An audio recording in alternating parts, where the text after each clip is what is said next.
Hey, I'm Chuck Dransfield, and of course, behind me is Marilyn Monroe, who arguably was the queen of 20th Century Fox, probably the biggest star they ever had, short of Shirley Temple in the 1930s.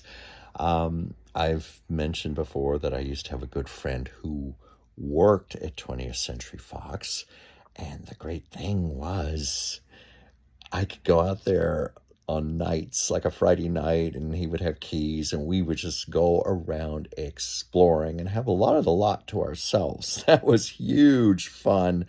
But there was one night we almost got in some trouble.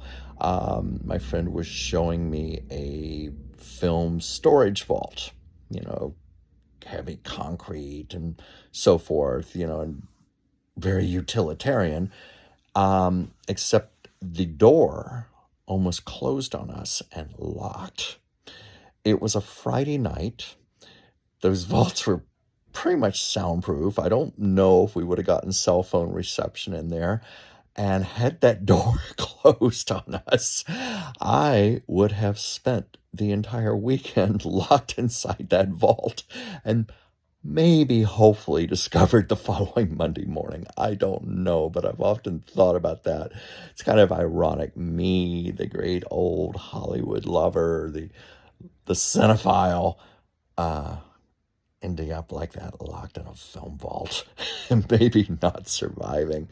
But I have all kinds of stories like that. The happier stories were when we would walk around the Backlot, the New York street. That's where, many, many films were made. But I think most famously it was used for Hello, Dolly, the Barbra Streisand, Walter Matthau, Gene Kelly directed musical production where they dressed the street Backlot to look like 1890s New York, and it was just amazing. Of course, this was long before I lived here in LA, but people were telling me the day they had to film the big parade sequence, it was so massive that they had to open the front gates.